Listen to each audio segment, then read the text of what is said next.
tour with me, if you've ever seen me do a tour, I tell everybody who will listen and who will not listen that Manchester, Georgia is the best city in Georgia. Don't y'all agree with me? Some of y'all just left church because that was that night. Like you really don't know. Listen, I am so excited about today. I'm going to try not to rap. I'm going to try not to sing. I'm going to try not to dance. I am excited because we see, it's the behind the scenes stuff. You don't see all the work. You don't see all the meetings. We make it look so flawless. It's so cute. It's so beautiful. We say little stuff. But this is a lot of man hours in the work. And just to get this far is so exciting. So I want you to sit back and listen. I got a couple housekeeping things I need to do, and then I'm going to turn it over to people who know way more than me. And I am so excited that they are here with us. Can everybody hear me? Yes. Okay, I just want to make sure, because you know I can be louder. Okay, so the first thing I would like to do is to recognize the board of directors for the Manchester Development Authority, because some people are new to our community and they really don't know them. Some people have been knowing Judy since 1909 when she first got here. So I want to start with Randy Neesmith. He is the president. If you can stand up, Randy. Can we give him a round of applause? Y'all might not have known Randy do way more in our community than keep our tires plugged up. I mean, listen, since he's been our board chair, he has got an email. Do y'all know Randy? He didn't have no email. He has a cell phone. He just messed up and told me that. I'm going to bribe his wife for the phone number so I can call him directly all the time. But he is our board chair. He does an excellent job. He puts a lot of dedicated hours in. The next person I'm acknowledge is Joan, because she's the next past president that is here. Y'all know Joan Caldwell. Can we just give her a round of applause?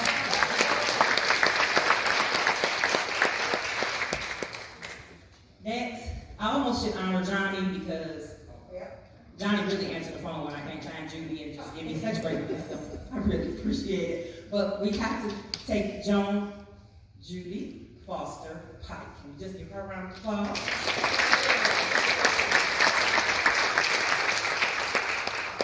Next, I'm not sure if I've seen him. Did we see Atticus Mathis? Okay. Buck Rancher. Rancher. Okay. I have Danny Wadsworth.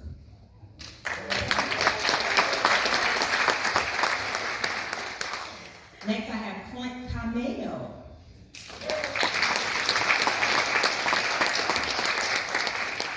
And last but not least, she is really not here. It is Marty Mitchell. So when you see Marty, tell her thank you for all the service that they give. A couple of months ago, as you all know, one of the properties that the MDA owns is the meal. And so we started having conversations about what do we do with the meal? What do we do with the meal? We've had many conversations. Some of y'all have participated in them. We have had meeting after meeting after meeting after meeting. And we did something funny one day in the meeting. I wrote a break for some money. And we kind of got it. And that kind of gave us so much hope. You know what it's like when you're trying to do something, it seems like you're not going away, and then all of a sudden it's like you just take off and you have this traction. And from there we got some more money and we got more support. And I'm gonna let my friend over here introduce the rest of the people who played a part in making all of this happen. But it was a group effort, and I think it is a beautiful thing when we work together to help make something better. So, without further ado, I'm going to introduce Lamar Wakefield. I'll let them tell y'all about him. I might tell secrets or something. I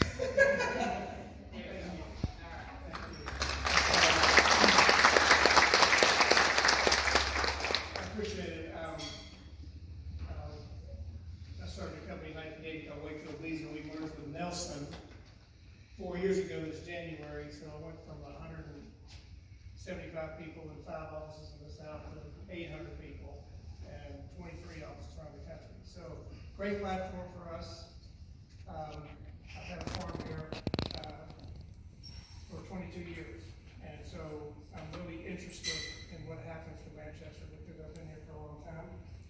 And If you hold the mic up so we can hear you. Can you hear me now?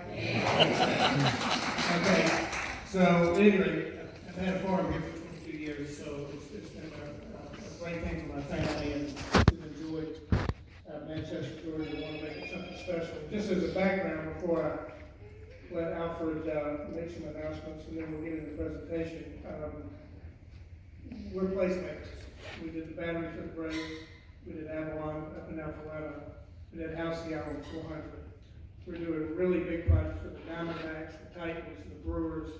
We're very qualified to assist Manchester, Georgia in creating a place here. We're doing it for Newnan, Georgia. We're doing it for Dallas. We're doing it for Duluth.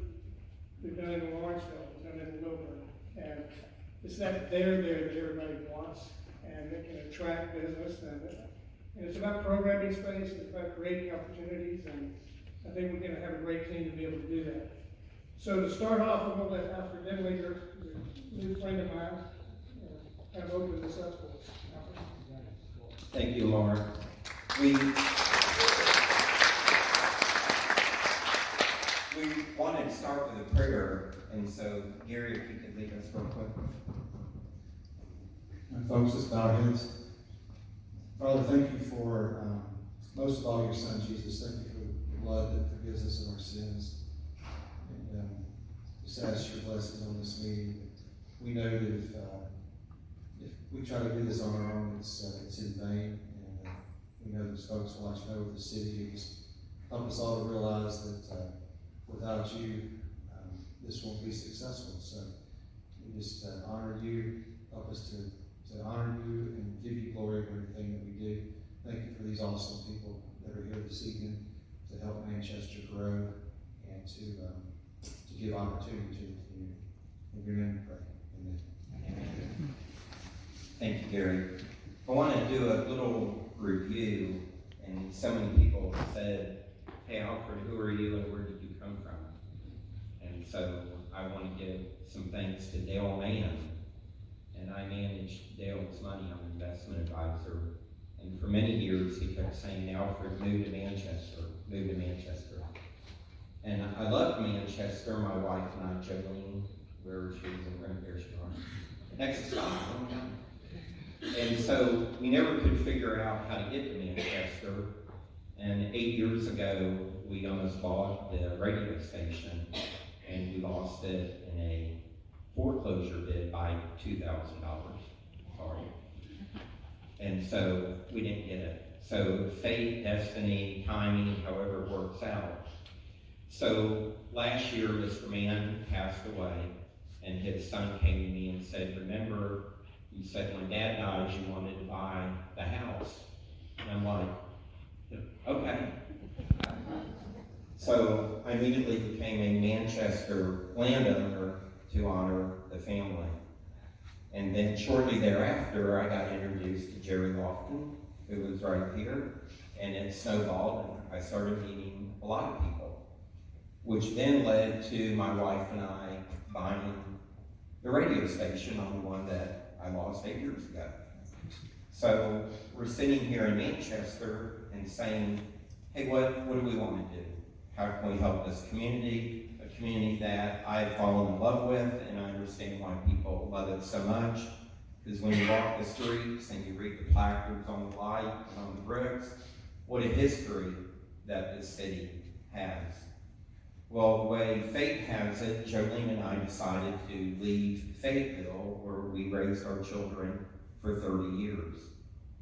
And so we're sitting here and saying, what can we do to help this community? And fortunately, I met Nika, and Nika said, let me tell you about some ideas that we have.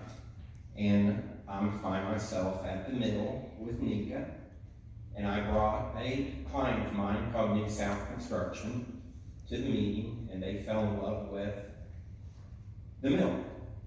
And then they said, hey, if we only had one person to help us, this mill would work. And I'm like, who's that? And they said, Lamar Wakefield. I'm like, Lamar who? Let me think about that for a moment. Sorry, Mark. And so 15 minutes after the meeting, New South calls me, and they said, you won't believe this, but Lamar actually lives in Manchester. And I'm like, he does? And so Lamar Wakefield, it is truly my honor to have Lamar Wakefield with us because the history of success is just amazing. So about a week later, I find myself with Lamar Wakefield walking around the mill. And he fell in love and said, hey, I think I can help. And I asked Lamar, and you can ask him this, where have you been and why haven't you done this sooner? And I believe his answer was, nobody asked me. So now we're asking. And so shortly thereafter, we're with the Economic Board, and fortunately, very, very happy they agreed to support Lamar Wakefield and his initiative and his drive. So we launched, but when you launch, you gotta have support of government, and you gotta have support of private citizens and the business community. He can do all the work, but if the other parts don't work, it's going to fail. So Lamar asked me to talk specifically about some things we've been doing. So I'm very, very proud to say David and Suzanne are right here. Can you raise your hand? They moved from Sonoy to Manchester, and they are opening up their coffee roasting operation in Manchester. So thank you very much. Give them applause.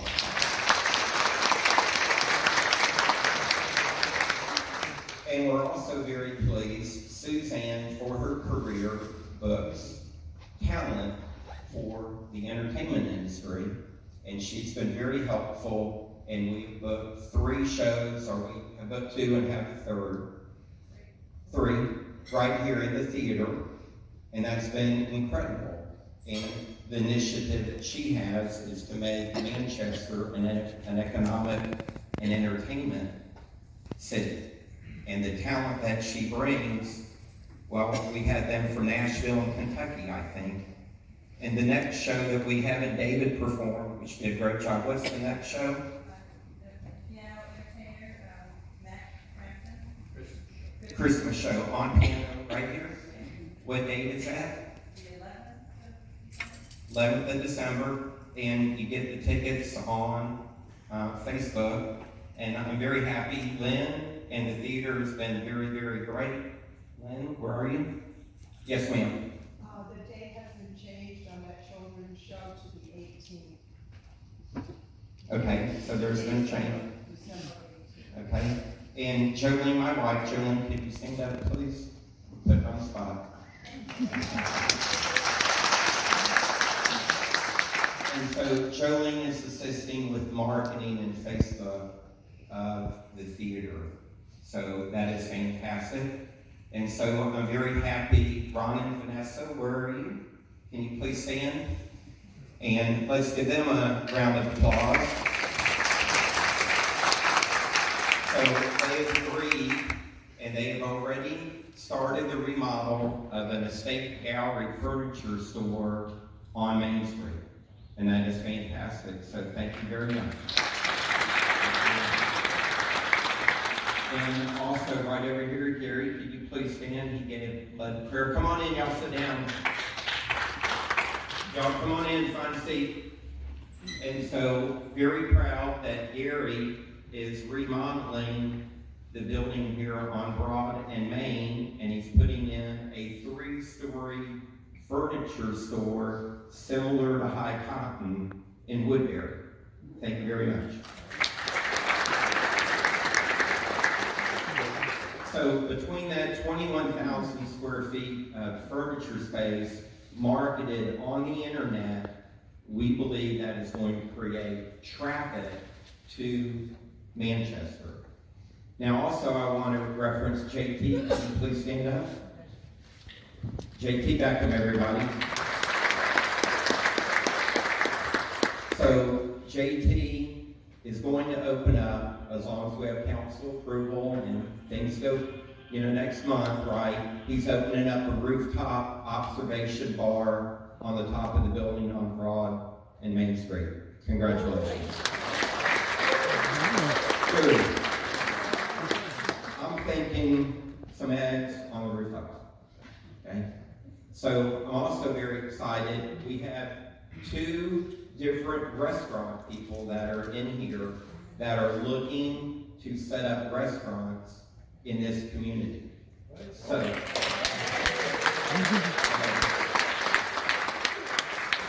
and so one couple is right here. If you could please stand, Mike and Kim. And Dan, you are right there. Could you please stand? So, if they open up, are you going to go eat? Yeah. Is there any doubt that you're going to go eat? Okay, just want to make sure. Now, I'm also proud of Mike Patel. Mike, can you please stand up? Okay. So, if all the voting goes, what it's going to be.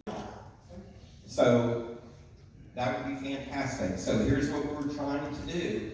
Be business leaders to help the city in collaboration with the government through Lamar's leadership. Okay? So that's what we got going on. I'm trying to think if I've missed any of the, yes. Andrew would like to do an art gallery. Would you like an art gallery? There you go. And so all of the folks that I referenced actually do not live in Manchester except for David and Suzanne, but they plan on moving to Manchester, which is fantastic. Oh, Andrew already lives in Manchester. Also, Greg Barber moved here. He now lives in Manchester. Greg, raise your head. And so in the last week, you may have noticed 2 construction projects occurring. One is Dr. Thompson's building. And so I'm moving my office from Fayetteville to Dr. Thompson's building. And we also acquired a building on 2nd Street across from McDonald's. And we want to put in an executive suite for people that need high-speed internet so they can go there and have a place to use it. And also, on 11/1, you might see these signs go up on the billboard, and we're doing social media to promote the I Love Manchester marketing campaign. To make everybody go, I love Manchester, and this is a great place to live. So we hired a photographer who took 1,200 photos of this city over the last several months, and they're getting ready to be posted on site, so the citizens in this community will love it and stay here and not find a reason to leave. That is our goal. So by promoting that self-awareness and love, that's what will help this community for the long term, and that is our goal. Okay, so that is really what I have in my mind. Sarah Faulkner, by the way, is over here. Sarah, can you say hi? So Sarah, you all know Sarah? So Sarah is in Fayetteville and Manchester, and she's in my office in Fayetteville, and she's excited about me coming to Manchester and staying here. Absolutely. Okay, that is it, and later we're going to have questions, but this is all about Lamar and his vision, and that is great. Oh, by the way, Brian Stone, Brian, I see, raise your hand. Brian just moved here also, and he moved, he's had multiple homes, but recently Lake Sinclair, and he lives in Manchester now. So we have people moving here because they want to be a part of what we got going on. So, and Greg Clifton, ex-mayor of Fayetteville, Greg, thank you for coming down today. Wow. And it's not all about me, I can promise you that. By the way, Jeremy Hall's up in the booth up here. He's our director of planning, runs the planning studio for the Southeast, and Carrie Gibson here is the senior planner with our company that's been doing a lot of work. So, hey, look, we can go to Alpharetta, Georgia, and do Avalon, and why is that? The demographic is ridiculous. In fact, when we started that project in 2012, it was a failed project on Prospect Park. It was the bank, Wells Fargo, ended up having to go back out on the street. North American won the bid, and our Whole Foods was our first tenant. And so So when you do, radius checks for different soft good retailers, fashion and so forth, it's 3 and 5 miles, that's what they want to look at. Whole Foods wants a 10 mile, and they know that women will drive 10 miles to go to Whole Foods. And that's the reason for the 10 mile radius, they know it, okay? So we did that 10 mile radius in 2012, and that 20-mile circle was the wealthiest 20-mile circle in the United States. Do y'all believe that? I'm just telling you, it was a fact. It's not the wealthiest 3-mile circle, or 5-mile circle, that would be West Palm or Beverly Hills or whatever, but the 10-mile circle was the wealthiest in the country. So we had our pick of tenants. We did 118 merchandising plans in phase 1, which meant everybody wanted to be there. We're trying to put people in the right spot. It's not leasing space anymore. It's merchandising. What I mean by that is placing tenants. If you walk through Avalon today, you would say, maybe not cognitively, say you understand it or figured it out, but cosmetics is in one place. Women's fashion's over here, men's fashion's over here, furniture's out there. There's a reason for it. You're increasing dwell time by promoting cross shopping. That's the whole idea of merchandising space. So what do we do here in Manchester? Since I've been here for a long time and I care about it, it reminds me of Dan and Kathy bringing me, I've done a lot of work for Dan over the years, wants me to do Ironwood Forest, which is now called Trilla. I don't know if anybody's been down there to look at it or not. But this is a pasture in Fayette County, and the school systems are temperate at best right there in that location. If you go look at it, it's remarkable, okay? It's remarkable because we had great buy-in from corporate citizens who wanted to be in this street, this boulevard. People just call it back. And so we did get Piedmont Wellness, which was a big thing. Otherwise, beyond that, we don't have any real lead tenants there. We don't have a cinema. We had one, it was unfinanceable. But all that said, it's such a cool space and environment, and the street is just so good that people want to move there, and they have. There's not a house for sale there. It's remarkable. So how do we do that here in Manchester? And we're different from Minden, by the way, because that demographic's pretty dang good too. When I was a kid, we used to go to Sprayberry's when it was downtown, and there was a sign when you had to go that said most millionaires per capita in any city in America. Do you remember that? It was incredible. I was 10 years old. It was amazing. So here we are in a Callaway Mill town. Nikki's done a great job looking at what grants we're available for. We're eligible for a lot of grants. Okay, so we'll save that for a later discussion, but I'm talking about grants up to $750,000 that help us do a trail system, help us reinvigorate downtown streetscape, that sort of thing. So Jeremy's going to turn it. I'm going to just go through some things here and what we've been doing. So by the way, tonight we're not coming in here with a plan. We'll come to you next month with a plan. We want to hear what everybody wants. We've got a bunch of imagery out here, and at the end of the night, we got some stickers, red and green. I want you to put red on what you don't like, and green on what you like. Okay? We'll pull all that information together to make sure that we're following what the community wants. We call it building community before we build a community. We want to know what you guys think and what you think is best for the city. So that's that first line I just went through there, building community before we build a community. Once this happens, we'll have a little charrette with the city team, Alfred and his group, and we'll run through some ideas, talk about whether or not our new townhomes appropriate for the hillside. Someone out there, does that make any sense? I think it probably does. What else can we do there? Can we renovate this for the best event center in the county area? Can we do that? Can we create a lawn with tiddly lights and have living nights once a week? Can we have, farm festivals, seasonal stuff that happens, music? Can we do all this stuff? Yes, we can do it. Can we do it in collaboration with this facility? Absolutely.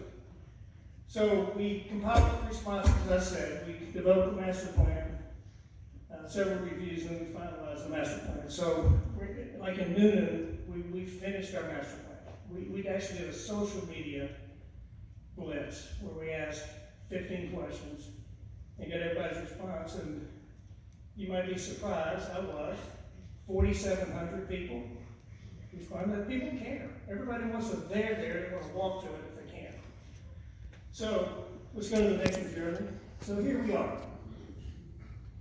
Obviously, there's the mill site, and it's a pretty large piece of property, which includes some other land that the city owns around here. We've got a new commercial partner there today, Dollar General. Should have called me before that. Anyway, so I remember the mill forever. I remember when it caught on fire, and sometimes as we look at all this, sometimes it's better. Things happen for a reason, right? And somebody else is in control of our daily lives. So what do we have left there that's really good? Maybe that mill was too big. It was too big to really try to figure out what to do with it. I mean, from a life safety perspective, just putting a fire extinguisher system in there, the way that thing is built, I couldn't have made it work for you guys. So now we have a remnant of that I think makes a great space for an event center. I know that my daughter got married a year ago this month. She got married at Perimeter Chapel, which we designed, and her reception was in a barn. Okay, it's just, I mean, people today, these kids today, they want to be in something that feels authentic, and this feels really authentic. So what do we do with all this? I mean, how do we redevelop this site? How do we connect it? And there's several ways, in our opinion, to do that, both from a pedestrian perspective, maybe a golf cart perspective, from a bicycle perspective, and obviously a vehicular perspective. And then how do we tie that into downtown and make both of these things play off one another? And can we end up with a really cool loop that goes all the way around the site? Can we have our own loop? And then they call it the link. And it's about, I can't remember, Jeremy, it's several miles long. It's bigger than this, but it's cool. Now, I grew up in Cabbagetown in Atlanta, and I played at Grant Park, and I saw the Bell Line. And there's no way that land sells for $4 million an acre today, but it is. Everybody wants a trail system, everybody wants a place to get on. We need to do that. We need to create that here. It can just be one loop, it may be just 2 miles, but it's a nice walk, right? So, the event space we talked about, the existing pond is beautiful, we can do something with that. And then the strong connectivity that I spoke about between downtown and this mill site. So far, here's what we've heard from our few meetings. Renovate the existing building into an event center. Create a central gathering area with covered band shell for community events, farmers market, movie nights, food trucks. That's going to be somewhere in here. And by the way, it can be too big. Okay, you just got to be really careful. The one in Suwanee, Georgia, is too big. You go look at it. I mean, they fill it up 3 times a year. The rest of the time, it's just a vast 6-acre park. You go to the one at Avalon, it's 150 by 200, and it's incredible. We had, catch this, I mean, programming is the deal here, and this will fall on the development authority and on the city to make sure programming happens from a social media perspective. So in 2019, pre-COVID, we had 525 programming events at Avalon. 525. That's over 2 a day at times. We had 60,000 people at the Christmas tree lighting. We had 5,500 for the Kentucky Derby party, which started at 10. By the time they ran the race, preacher, it was not a good place to be. I mean, all these big hats and dresses, nobody even watched it. Nobody even cared about it. I mean, it was just fantastic. So this lawn, this thing, Tivoli lights, and all the stuff that we need to think about how this program is really critical to get people to come, and they will. If we make it to people, just like Trellis, they'll come to it. Number 3, residential townhomes, live work areas, possibly. We've got to get a little bit more retail here, space for retail. Whether it's this building being converted to a restaurant, Or do we build some live work stuff with restaurants below? We can talk through that. My point is this, and I'm gonna, hope nobody in the room gets offended. If Woodbury can do what they're doing right now, for heaven's sakes, I mean, we're 5 times as big as Woodbury. I mean, they got Blackbird Cafe and really new pizzeria, the coffee shop in the corner, it's all just, it's cool for them, but we deserve it, sorry. Anyway. Create a program park space around this. I'll show you some imagery of what this stuff can look like. And then this connection right here is blocked off right now, as you guys know, it goes under the railroad track, the road's closed. It's not wide enough to have automobiles and a sidewalk. It's not, it's a very tight space, so we think, we can talk about it, you guys may say, I don't want to do that. But we think we can make trail systems through here that's primarily, for golf carts and for pedestrians and for bicycles.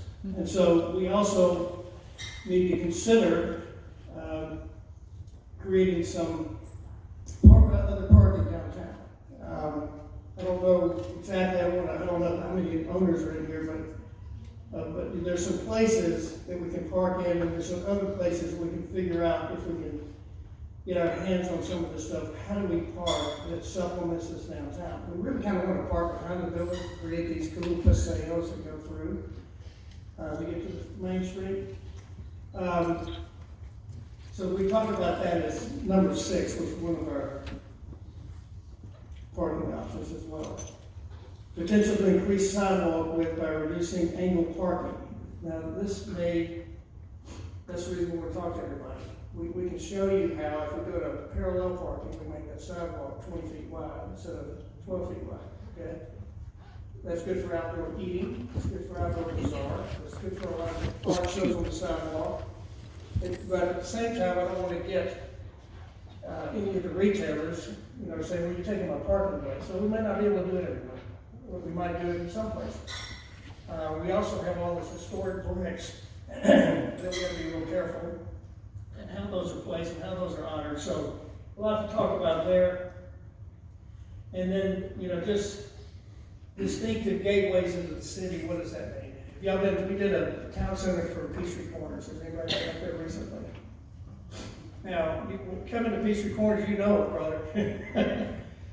Just giant bridge, Peachtree Corners. I mean, we don't have to do a bridge. We can just do a gateway sign that says Manchester, whatever.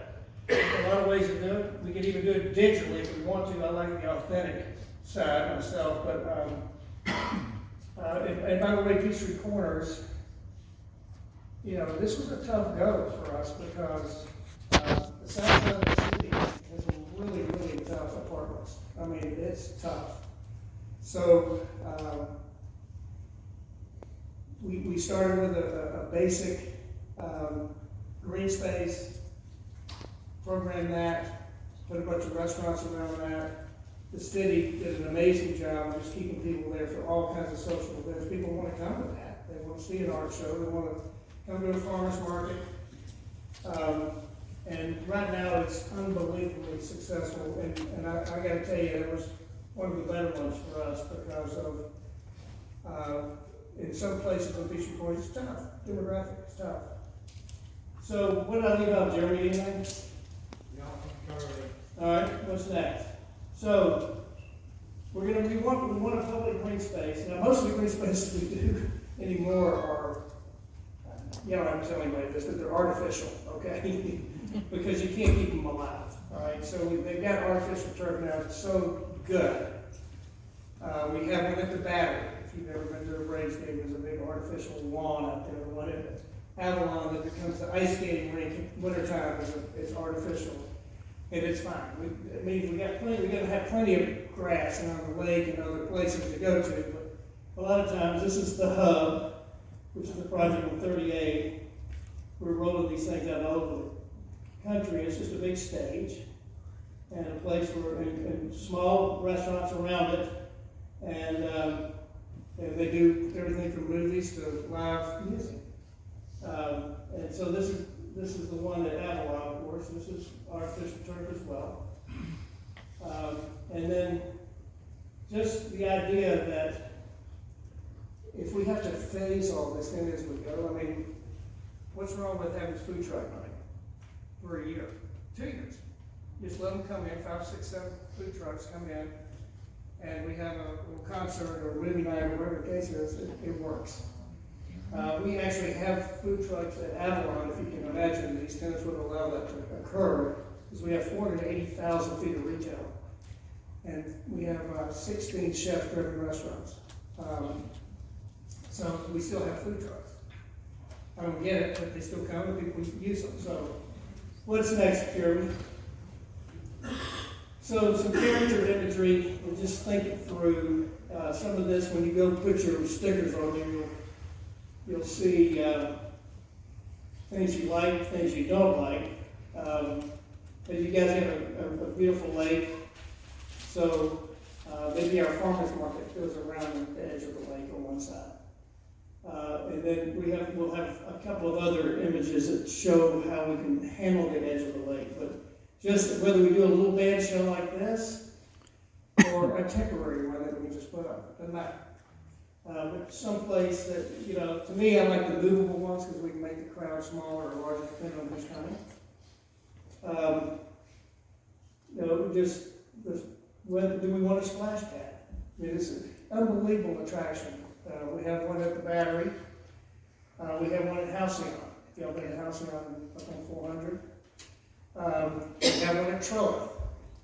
And it's really popular with the kids. So think about that. They're not that expensive. And then, you know, whether or not we have a space that has more parking. We're going to need some parking, and I really don't want it to be on gravel all the time. So we're going to need to have some parking. It needs to be rearranged, I guess, if we're ahead with all that. But, you know, this kind of tinny lighting, it just creates so much excitement within a space that people want to be there. What's next, Jeremy? Once again, what do we want to do with the lake to enhance it with some of the grants that we're going to get? And think through all that. This kind of thing next to the lake, really beautiful. You know, these kinds of sculptural things that we can put in our park system. This is just one, this is at Halcyon, it's just movie night. There are people there just for come watch the latest Marvel flick. It's pretty remarkable. And you have to wait to show these. We can't do what's first run in the theaters because you're sued. So you have to, after they come out of the theater, then you can show it. But people want to see it. And so this kind of lighting on the tree systems, where we have that and where we replant it, is really, really a cool thing. Certainly want to have this kind of thing near our lake, you know, playgrounds and so forth. So family friendly is the answer to me, and we're excited about that, being able to help plan that for you guys. This is a little bit more some of the stuff that's happening in Monroe. You know, some of their concert deals are reasonably significant, but see how wide these streets are. And that's the reason I'm asking if you guys would consider giving up, and if you're a retailer and don't want to give up annual parking in front of your store, don't do it. Okay, but I'm just saying, I think we have one slide that shows you exactly, don't we, Jeremy? I think it's the next one. So let's go to that. Maybe it's the next one. No? I must have missed it, Jeremy. Right here. You just see how we're parallel parking here. So this is the place where we took out the angle parking just to create that extra amount of green space and extra space for outdoor eating. And so we can do that with parallel parking. I just parallel parking is horrible. We can make fun of me. Anyway, this image right here. I mean, there's already been a good bit of work done in Manchester relative to the streetscape, but I think we can really improve it dramatically. And I think it's great for enticing tenants to come and creating these outdoor spaces that people want to sit in. And with these great new restaurants coming in, I think it'll be accretive to their success as well. What was this one about, Jeremy? Just our signage options? Different retail, outdoor dining, signage, Yeah. options. That's that's in Roswell, you guys have been to some of the restaurants in Roswell, just the lighting is really important, and we'll be, detailing all of that. We won't leave any of that unturned. And so, then do we do townhomes there? Is there someone that wants to build townhomes in Manchester? How big are they? What style are they? Let's go keep going. Get another shield, are they like this? Is that too expensive, maybe? What are our townhomes looking like? I know we're doing, 60 and then near their green. And that price point is gonna be, you know, in this particular case, the city has the advantage, see, because we can bring in a really good townhome developer, we can give them the land. Okay, and is that worth it? That's worth it. We got so much property, doesn't mean we're gonna give away everything, but should we do that to bring in 24 townhomes? Yes, we should do that. So, this is kind of where we are right now. What I'm telling you guys is, y'all will open it up to questions and comments, and then get on our boards back there and put down what you like and don't like, and then we're gonna get to work and come back with a plan. It's not the last plan, but it will be a plan that we can all, it gets really feverish when we start putting it on paper, about what people want or don't want, but it's, I think we have a great site, we got opportunity to do great connectivity, which gives us a chance to do a great trail system, and we know the components to make those places. We know right materials, street furniture, lighting, all that stuff needs to happen. So I'd love to open it up if anybody has any questions. Here's one. In your plans, is it a possibility that we're gonna have a real grocery store?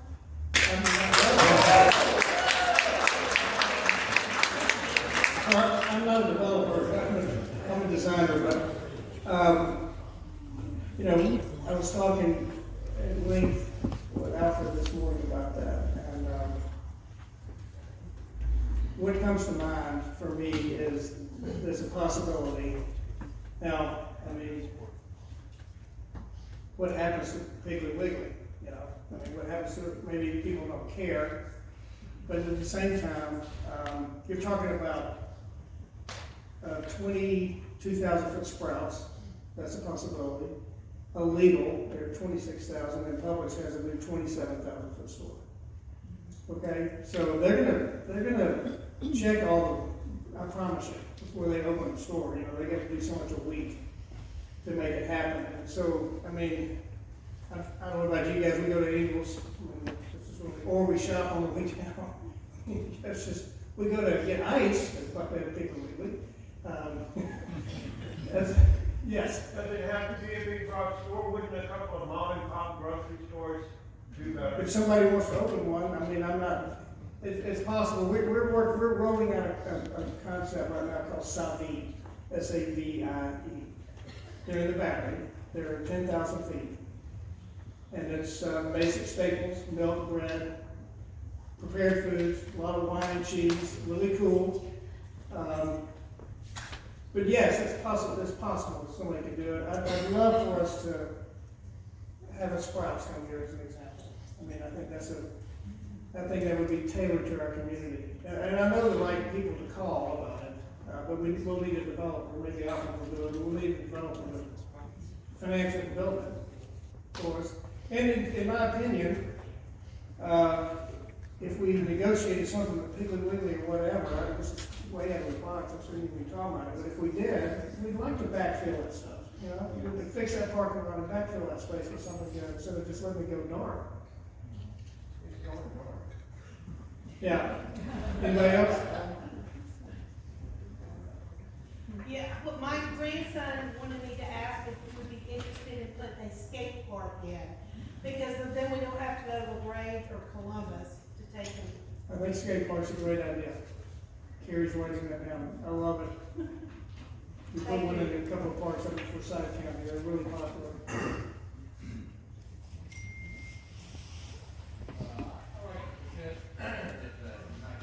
Covered parking with solar panels and electric vehicle charging. I love that idea. Everybody says we're gonna be all electric by 2030.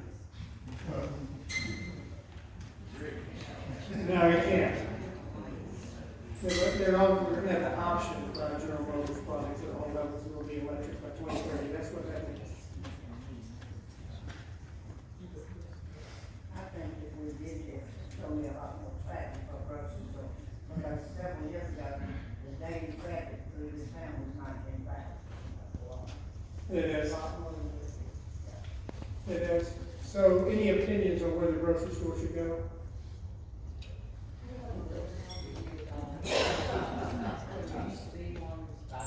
Yeah. That would be an ideal spot.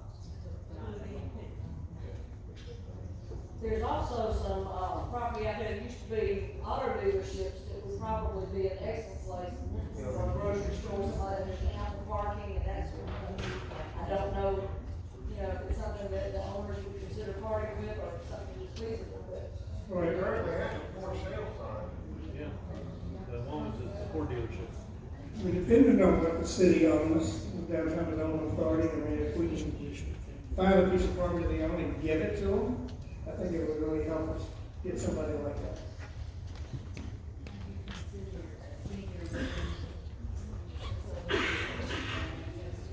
Senior living, Terry, let's write that down and see.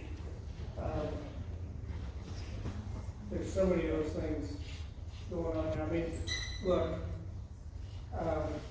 I grew up in Atlanta, I live in Forsyth now, south Forsyth, really Johns Creek.